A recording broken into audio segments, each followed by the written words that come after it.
네, 또 하나의 한겨레 콘텐츠를 만나는 순서죠. 네, 맞습니다. 이번 시간에는 한겨레 미디어의 대표 브랜드죠. 한겨레 21의 커버 스토리를 가지고 이야기를 좀 나눠볼 텐데요. 이름하여 21. 네, 21. 가수 21이 아니고요. 21. 한겨레 21 할 때 21. 네네. 네, 한겨레 21팀에서 직접 이름을 지어줬다고 하는데요. 이번 주에 발간된 한겨레 21의 커버 기사를 직접 쓰신 방준호 기자 나오셨습니다. 네, 안녕하세요. 안녕하세요. 예, 안녕하세요. 아까 한겨레 에이스라고 들었는데요. 아, 네. 아니, 네. 왠지 우리 프로그램에 출연하는 사람들은 다 에이스인 것만 같은 생각이 또 드네요. 다음 주 말씀이 바뀌실 것 같은 느낌입니다. 네. 이제 저만 잘하면 되는군요. 그 기자님 여기 지금 보니까 한겨레 21 지금 한번 가져왔거든요. 근데 커버 보면 공장이 떠난 도시라고 적혀져 있네요. 네. 어떤 내용인가요? 이게 사실 참 한마디로 설명하기가 좀 어려운 기사이긴 한데요. 일단 배경은 군산입니다. 모두들 아시다시피 한국 GM 공장 그리고 현대중공업 조선소가 이제 가동을 중단한 네네. 도시이죠. 예.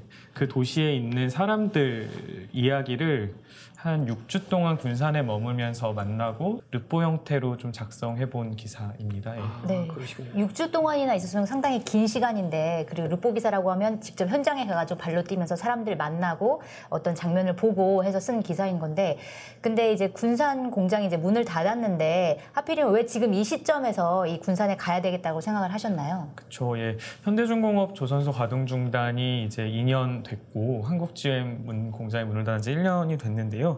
이게 경제 위기라는 것에 대해서 사실 우리가 흔히 생각하는 건 IMF나 세계 금융위기 같은 경제 위기들이죠. 네. 그런 경제 위기들에 대해서는 굉장히 많은 분석들과 이야기들과 말들이 있었는데요. 이 군산에서 나타난 제조업이 갑자기 한순간 무너지면서 나타난 위기라는 것이 우리가 생각해볼 새로운 경제 위기의 한 형태가 아닐까라는 네. 생각을 했습니다.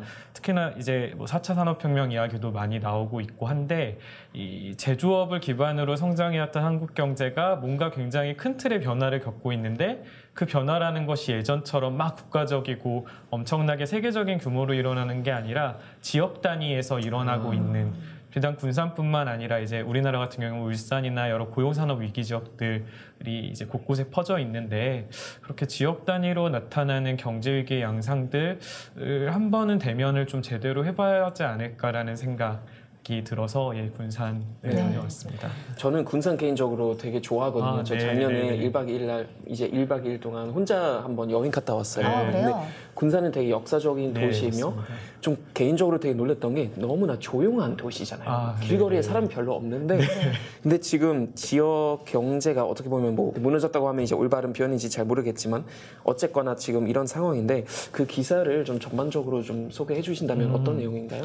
네, 그러니까 결국은 이제 군산 같은 경우는 아주 역사가 오래된 뭐 동남권의 울산이나 창원 같은 제조업 도시는 아니고 90년대 후반부터 이제 서해안 바람이 불기 시작하면서 이제 한 30년 정도 서쪽에 있는 산업단지를 중심으로 해서 제조업이 발달하기 시작한 도시였는데요. 네. 그렇게 제조업이 한 30년 동안 성장해 오면서 어떤 이제 원청과 하청 그리고 지역 생산기지와 수도권에 있는 본사 네. 그리고 또 그 안에서 비정규직과 정규직 이렇게 갈리면서 제조업의 질서가 성장해왔던 과정 그리고 그 질서가 이제 무너져가는 과정 속에서 그 각 상황 속에 있었던 사람들의 기억을 모은 기사라고 이해를 좀 해주시면 좋을 것 같습니다. 이 기사를 읽어보니까 사람들의 이야기 중심으로 마치 소설을 읽는 것 같은 느낌으로 이렇게 기사를 쓰셨더라고요. 군산은 좀 어떤 도시인가요? 네, 다니엘 씨 다녀오신 것처럼 사실 그 구도심 같은 경우는 이제 최근 들어서 여러 가지 관광 자원으로서 좀 개발이 될 만한 이제 오래된 근대 유산들이 굉장히 많은 도시이고요. 네, 맛집도 많더라고요. 예, 맛집도 굉장히 많죠. 짬뽕 굉장히 유명하고요.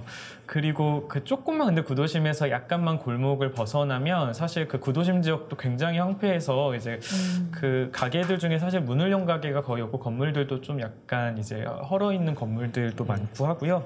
근데 이런 구도심이 있고 사실은 아까 말씀드린 그 제조업이 성장해 오는 과정에서 어쨌든 도시의 중산층이 이제 주행 공장의 정규직들 뭐 해서 이제 생겨났고 그 사람들을 바라보고 생겨난 도심 지역이 또 따로 있습니다. 이제 네. 수송동, 밀용동, 뭐 나운동 일대라고 보통 그 이야기하는데요. 도시 안에서도 구도심이 네. 있고 신도심이 네, 있고 네. 네, 그랬네요. 근데 사실 신도심은 그쵸 관광을 하기에는 뭐 일반적인 그냥 이제 도심 같은 모습으로 아파트들이 이제 쫙쫙 들어서 있는 네. 도심 지역이 있고요.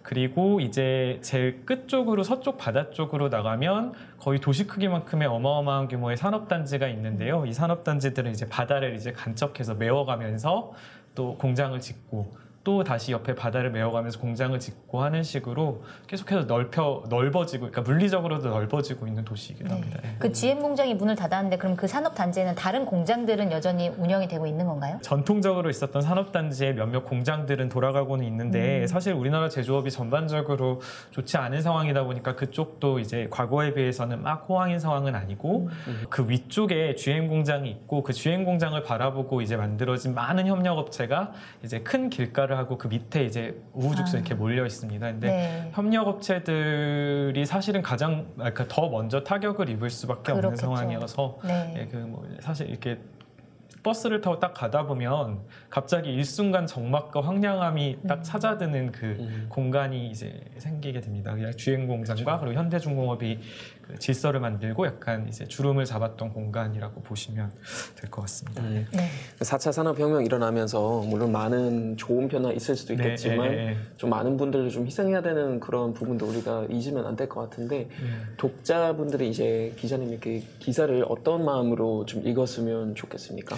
네, 이게 뭐 처음에도 말씀드리긴 했지만 사실은 이게 지역적으로 펼쳐지는 위기여서 이제 막 예전에 뭐 IMF나 이런 것처럼 국가적으로 모두가 힘들어하고 이런 상황이 아니기 때문에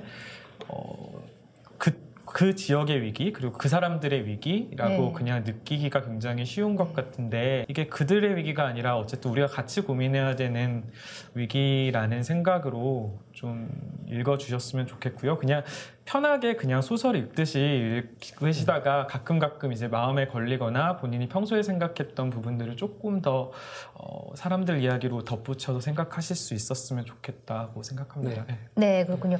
다음 시간에도 함께 해주실 텐데 이 관련된 내용을 조금 더 깊이 있게 네. 다룰 예정인 거죠? 네. 기대하겠습니다. 방준호 기자님과는 다음 시간에 또 한번 다시 이야기를 나누도록 하겠습니다. 예, 감사합니다. 감사합니다. 고맙습니다. 네. 네.